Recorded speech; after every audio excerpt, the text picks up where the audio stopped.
কোরআন যখন প্রথম নাজিল হয় তখন এর শ্রোতা ছিল কিছু আরব, যারা এক স্থান থেকে অন্য স্থানে ঘুরে বেড়াত। এখন এই আয়াতগুলো কিছুক্ষণের জন্য তাদের দৃষ্টিতে দেখুন। আলাম নাজআলিল আরদা মিহাদা, আমরা কি জমিনকে তোমাদের জন্য বিছানা স্বরূপ বানাইনি? তারা কোথায় ভ্রমণ করত? মরুভূমিতে। তারা সেখানে কি দেখত? বিশাল বালুকাময় এলাকা তাদের সামনে বিছানো রয়েছে। এরপর আল্লাহ বলেন ওয়াল জিবালা আওতাদা, আর পাহাড়গুলোকে বানিয়েছি পেরেক স্বরূপ। সে যখন মরুভূমিতে তাঁবু খাটায় এবং সে দেখে তার পেছনের পাহাড়গুলো একই রকমের, তাই না? সে যখনই তার তাঁবুর কথা ভাবে তার মাথায় আসে পাহাড়গুলোর কথা। তার ভ্রমণের সময় রাত চলে আসে, তাই তাকে ক্যাম্প করতে হয়, তাঁবু বানাতে হয়। এরপর সে আর তার পরিবার সেখানে ঘুমিয়ে যায়। ওয়াজআলনাল লাইলা লিবাসা, এবং আমি রাতকে বানিয়েছি আবরণ স্বরূপ। রাত হলো আবরণ স্বরূপ। আরেকটা সময় আল্লাহ রাত এবং আবরণের কথা একসাথে উল্লেখ করেছেন যখন তিনি রমজান ও স্ত্রী নিয়ে কথা বলেছেন। উহিল্লা লাকুম লাইলাতুস সিয়ামি আর রাফাস ইলা নিসাইকুম হুন্না লিবাসুল লাকুম, তারা তোমাদের পরিচ্ছদ স্বরূপ, আবরণ স্বরূপ। এখানে স্ত্রীকে পরিচ্ছদ স্বরূপ বা আবরণ স্বরূপ বলা হয়েছে, কারণ রাতে যখন স্বামী স্ত্রী পাশাপাশি ঘুমায় তখন তারা একে অপরের আবরণ স্বরূপ হয়ে যায়। তো সেই মুসাফির রাত হলে তার স্ত্রীর সাথে ঘুমিয়ে পড়ে। ওয়াজআলনা নাওমাকুম সুবাতা, এবং ঘুম আপনাকে বিচ্ছিন্ন করে দেয়। তাঁবু খাটানোর পর আপনি ঘুমাতে যান, আপনি তখন দুনিয়া থেকে বিচ্ছিন্ন। এরপরে ওয়াজআলনান নাহারা মাআশা ওয়াজআলনাল লাইলা লিবাসা, রাত আপনার জন্য আবরণ স্বরূপ, ঘুম আপনাকে বিচ্ছিন্ন করে ফেলে দুনিয়া থেকে।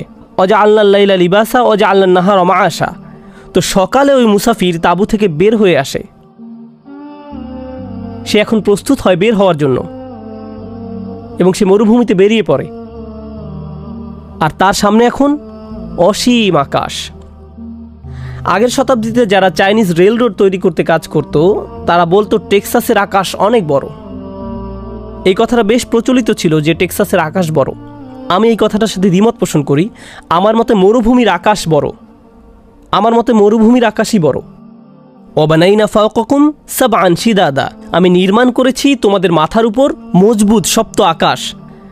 তাঁবুতে সে ছাদের নিচে থাকে, সেখানে সে ছোট্ট একটা বাতি জ্বালায় আলোর জন্য। একই জিনিস আল্লাহ করেছেন তার ছাদে। আর তার বাতি কোনটি? ওয়াজআলনা সিরাজা ওয়াহাজা, এবং একটি উজ্জ্বল প্রদীপ সৃষ্টি করেছি। ওয়াহাজ, তীব্র গরম। সূর্যের তাপ মরুভূমির মতো এত তীব্রভাবে কোথাও পড়ে না। আপনি যদি ভুল মাসে উমরায় যান তাহলে এর তীব্রতা বুঝতে পারবেন। এটা খুবই গরম, এমনকি আপনার মাথায় একটা ডিমও ভেজে ফেলা যাবে। এটা সম্পূর্ণটাই একজন ভ্রমণকারীর এক রাতের ভ্রমণের গল্প, তাই না? যখন রাত শেষ হয়ে যায়, দিন আসে, তখন সে কি করে? সে তার তাঁবু ভাঁজ করে এবং সে আবার পথে বেরিয়ে পড়ে। এই সব কিছু দ্বারা, এই সব দৃশ্য দ্বারা আল্লাহ বোঝাচ্ছেন আপনার সম্পূর্ণ জীবনটা একদিনের মাত্র, এবং আপনি একজন মুসাফির। একটা সময় আসবে যখন আপনাকে আপনার তাঁবু ভাঁজ করে চলে যেতে হবে। যখন সময় আসবে আল্লাহ তখন পাহাড়গুলোকে ওই তাঁবুর মতো ফেলে দিবেন। আল্লাহ বলেন ওয়াসুইরাতিল জিবালু ফাকানাত সারাবা, আর পর্বতগুলোকে করা হবে চলমান, ফলে নিছক মরীচিকায় পরিণত হবে। তাই এই মুসাফির ও তার একদিন ও এক রাতের ঘটনা দিয়ে আল্লাহ আপনার সম্পূর্ণ জীবনকেই বোঝাচ্ছেন।